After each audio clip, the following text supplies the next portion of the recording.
The art of entrepreneurship. Entrepreneurship क्या होता है? इसमें यह होता है कि आप अपने क्लाइंट को कैसे लेते हैं, यानी आपके पास क्या स्किल्स हैं जिसके थ्रू आप क्लाइंट को लेके आते हैं। अब क्लाइंट को लेके आके आप आसानी से घर बैठकर, चाहे आप मर्द हजरात हैं या ख़वातीन में से हैं, जो मेरी बहनें घर से बाहर नहीं जा सकती किसी भी जॉब के हवाले से, तो घर में बैठ के भी आप ये काम कर सकते हैं। अब ये कैसे करना है? हमारा जो पहला पॉइंट है आर्ट ऑफ एंटरप्रेन्योरशिप, इसमें यह होता है कि आपके पास जो भी स्किल्स है, पहली शर्त तो यह है कि आपके पास कोई ना कोई स्किल होनी चाहिए। जब आपके पास कोई स्किल होती है तो आप आसानी से घर बैठकर अपने क्लाइंट को ले सकते हैं और अपना काम घर में ही कर सकते हैं। अब आगे मैं आपको चल के बताता हूं कि आप कैसे ये जानेंगे कि आपके पास स्किल है या नहीं। ऐसे भी बहुत सारे नए लोग होते हैं जिनको नहीं पता होता कि हमारे पास कौन सी स्किल है और हमने रिमोटली कैसे काम करना है, यानी इंटरनेट के ऊपर कैसे काम करने हैं और पैसे कमाने हैं। ये सारा मैं आपको डिटेल से बताऊंगा। उसके बाद आता है हु इज अ फ्रीलांसर। अब फ्रीलांसर कौन लोग होते हैं? वो लोग जो घर में बैठकर काम करते हैं उनको हम फ्रीलांसर बोलते हैं। अब फ्रीलांसर की बहुत सारी टाइप्स हैं, बहुत सारे काम हैं। इंटरनेट की दुनिया में अगर मैं कहूं हजारों की तादाद में काम है तो मैं गलत नहीं हूंगा। अब जो पहला पॉइंट है, a person who offers his services in return of some benefits. वो बंदा जो अपनी खिदमात देता है और उसके बदले में कुछ बेनिफिट्स लेता है। अब बेनिफिट से क्या मुराद होता है कि क्लाइंट के लिए काम करता है और घर बैठकर अपने ही घर में काम करता है और उसके बदले पैसे लेता है। और दूसरा क्या होता है फ्रीलांसर का जो बेनिफिट है वो ये है, पहला क्या था कि अपने ही घर में रहना है और काम करना है। दूसरा क्या है जी? रिमोट टास्क इन्वॉल्व्ड, यानी आप घर में बैठे हैं, किसी भी ड्रेस में है, किसी भी हालत में है, जो भी आपका घर है, जरूरी नहीं है कि वो बिल्कुल नया घर होना चाहिए, आपका ऑफिस होना चाहिए, ऐसा कोई सीन नहीं है। घर में कोई भी कोना आपको मिल जाता है तो आप रिमोटली काम कर सकते हैं। कैसे? रिमोटली काम का मतलब ये होता है कि यानी रिमोट टास्क इन्वॉल्व, कि आप अपने ही घर में हैं और आपका क्लाइंट दुनिया के किसी भी कोने में हो सकता है, तो ये आप रिमोटली काम करते हैं। अब जितना भी काम होगा आप घर बैठेंगे, क्लाइंट का काम करेंगे और उसके बदले अपना मुआवजा लेंगे। और थर्ड पॉइंट क्या है? बी योर ऑन बॉस, यानी आप अपने बॉस खुद हैं। जब आपका दिल करे आप काम करें, जब आपका दिल करे आप सो जाएं या काम ना करें। लेकिन फ्रीलांसर क्या होता है? जो भी प्रोजेक्ट क्लाइंट का पकड़ता है उसको टाइम के ऊपर उसने डिलीवर हर सूरत करना होता है। अगर वो डिलीवर नहीं कर पाता तो क्या होता है? उसकी रेटिंग डाउन हो जाती है। अभी आगे हम चल के आपको बताएंगे कि कैसे आपने टाइम के ऊपर काम करना है और अपना काम टाइम पे डिलीवर करना है। उसके बाद आते हैं कि अगर आपने फ्रीलांसिंग का काम करना है एज अ फ्रीलांसर, तो आपके पास स्किल का होना लाजमी है। कि आप कैसे जानेंगे कि आपके पास स्किल्स हैं या नहीं? माशाल्लाह पाकिस्तान के अंदर और हमारे एशिया के अंदर बहुत सारे लोग फ्रीलांसिंग कर रहे हैं, लेकिन अभी नए लोग हैं जो हमारे यंगस्टर्स हैं, स्टूडेंट्स हैं, मेल फीमेल, तो उनको नहीं पता होता कि फ्रीलांसिंग, नाम से तो वाकिफ होते हैं लेकिन पता नहीं होता कि फ्रीलांसिंग कैसे की जाती है।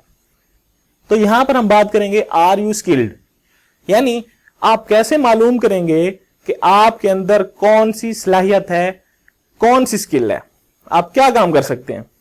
बहुत सारी स्किल्स होती हैं आपकी, लेकिन परेशान होने वाली बात इसलिए नहीं है कि आपने ये देखना है कि प्रैक्टिकल एनालिसिस के थ्रू खुद को पहचानना है। यानी आप ये देखेंगे अपने आप के अंदर कि आप प्रैक्टिकली कौन सा काम अच्छे से कर सकते हैं, यानी वो काम जो दूसरे लोगों से मुनफरिद हो, या ऐसा काम जिसके अंदर आपकी एक्सपर्टीज है, आप उसको बहुत अच्छे से हैंडल कर सकते हैं। क्योंकि अगर हम फ्रीलांसिंग की बात करें तो इंटरनेट और जितने भी प्लेटफॉर्म्स हैं जिनके ऊपर ये काम मिलता है, क्लाइंट हमें मिलते हैं, बहुत सारे लोग हैं, बड़ा ही कंपटीशन है, तो आपको कैसे काम मिलेगा? तो आपने क्या करना है, पेन और कॉपी लेनी है, पेपर लेना है और सोचना शुरू कर देना है कि आपको कौन सा काम आता है। उसको आपने नोट करते जाना है, लिखते जाना है। जब आपको ये समझ आ जाए कि मुझे ग्राफिक डिजाइनिंग का काम आता है, मुझे कोई वॉइस ओवर का काम आता है, या आपके पास कोई भी स्किल है, तो आपने वो लिख लेनी है। जब आप ये पहचान लेंगे, ये जान लेंगे कि मुझे ये काम आता है, फॉर एग्जांपल आप एक अच्छे ग्राफिक डिजाइनर हैं, आप इलस्ट्रेटर का काम कर सकते हैं, आप फोटोशॉप का काम कर सकते हैं, तो आप उसके बाद क्या करेंगे, register on any freelance platform, खुद को रजिस्टर्ड करवाएंगे फ्रीलांस मार्केट के अंदर, फ्रीलांस प्लेटफॉर्म के अंदर। अब फ्रीलांस प्लेटफॉर्म दो किस्म के होते हैं, नंबर 1 ट्रेडिशनल होते हैं और नंबर 2 नॉन ट्रेडिशनल। लेकिन मैं आपको सजेस्ट ये करूंगा कि आप नॉन ट्रेडिशनल से अपना स्टार्ट लें, कैरियर का आगाज आप फाइवर से करें। अब फाइवर के ऊपर क्या होता है, छोटे छोटे टास्क मिल जाते हैं आपको, और इनिशियली जो उसकी प्राइस होती है, स्टार्ट होती है, वो $5 से होती है। तो आपने क्या करना है जी, खुद को रजिस्टर करवाना है, कहां पे, फ्रीलांस प्लेटफॉर्म के अंदर। आपने ये आगे चल के हम आपको प्रैक्टिकली भी बताएंगे, अभी आपको हम सिखाने की, समझाने की कोशिश कर रहे हैं कि आपने फ्रीलांसिंग कैसे स्टार्ट करना है, फ्रीलांसिंग की दुनिया में कैसे अपना पहला कदम रखना है। तो ये हम आपको प्रैक्टिकली भी दिखाएंगे कि आपने खुद को कैसे रजिस्टर करना है फ्रीलांस प्लेटफॉर्म के अंदर। और क्या करना है जी, जब आप रजिस्टर्ड हो जाएंगे तो आपने जो भी आपकी स्किल्स हैं, जो आपने ऊपर फाइंड कर ली थी, उनके ऊपर उनको आपने सिलेक्ट कर लेना है, ठीक है, एंड सिलेक्ट दो स्किल्स, उनको आपने सिलेक्ट कर देना है। यानी वहां पर बहुत सारे ऑप्शन होते हैं, यानी अगर आप ग्राफिक डिजाइनिंग की बात करते हैं तो उसके अंदर लोगो डिजाइन आता है, इलस्ट्रेटर काम आता है, फोटोशॉप आता है, फ्लेयर्स आ जाते हैं, ब्रोशर आ जाते हैं, बिजनेस कार्ड आ जाते हैं।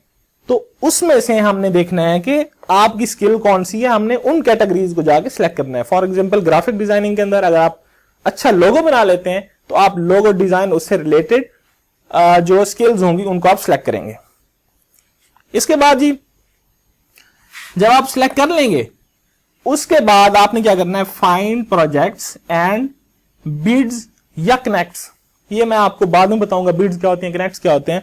ऑन देम टू विन, यानी ये सारा काम करने के बाद आपने प्रोजेक्ट्स को फाइंड करना है जो आपकी फील्ड से रिलेटेड है, जो काम आपको आता है उससे जो रिलेटेड है, उससे मिलते जुलते जो हैं, उन प्रोजेक्ट्स को आपने सर्च करना है, फाइंड करना है। जब आप प्रोजेक्ट्स को फाइंड कर लेंगे तो उसके ऊपर जाके आपने बिड्स करनी है।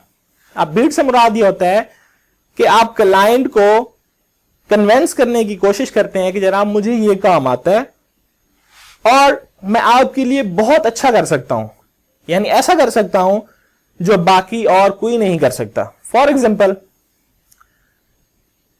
जब आप अपनी फील्ड में आएंगे और प्रोडक्ट्स फाइंड करेंगे तो बहुत सारे आपके कंपेटिटर्स होंगे। उनमें से आप देखेंगे कि आप ऐसी कौन सी टिप्स लेके आए, ऐसी कौन सी फैसिलिटीज लेके आएंगे जिसकी वजह से क्लाइंट उन सब को छोड़ के आपको काम दे देगा। जब आपको काम मिल जाएगा तो आप वो प्रोजेक्ट विन कर लेंगे और उसका एक टाइम ड्यूरेशन होगा। आपने उस टाइम के अंदर अपने क्लाइंट को वो काम करके देना है। जब आप काम करके देंगे तो उसके बदले आपका जो क्लाइंट है वो आपको पैसे देगा, पेमेंट स्क्रू कर देगा। अब यहां पर बहुत सारे लोगों के माइंड के अंदर ये बात आती है कि जनाब काम तो कर लेंगे, लेकिन ये हमें कौन यकीन दिलाएगा कि जो पैसे हमें कैसे मिलेंगे, क्योंकि बहुत सारा फ्रॉड होता है इंटरनेट के ऊपर। तो जनाब हम आपको ये सारा कुछ सिखाएंगे कि आपने किन प्रोजेक्ट्स के ऊपर काम करना है और किन साइट पे जाके काम करना है, ताकि जो आप काम करें उसका बेनिफिट्स, उसका मुआवजा, उसकी पेमेंट आपको जरूर मिले। इंशाअल्लाह ताला आने वाली वीडियोस के अंदर हम आपको जहां पर जरूरी होगा प्रैक्टिकल बताएंगे, प्रैक्टिकली करके आपको दिखाएंगे, और जहां पर इस तरह समझाना मकसूद हुआ तो हम आपको इंशाअल्लाह आपकी पूरी तरह हेल्प करेंगे, मदद करेंगे। तो जनाब आखिर में कमेंट सेक्शन के अंदर जरूर बताइएगा कि आपको आज की हमारी इस काविश का क्या फायदा हुआ, कि आपको अगर आपको की हमारी वजह से कोई काम मिलता है तो वो भी हमसे शेयर जरूर कीजिएगा, ताकि हमें भी तसल्ली मिले, हौसला मिले और हम और अच्छा आपको सिखा सकें। इसी के साथ अपना बहुत सारा ख्याल रखिएगा और अपने इस चैनल का भी इजाजत दीजिए। अल्लाह हाफिज।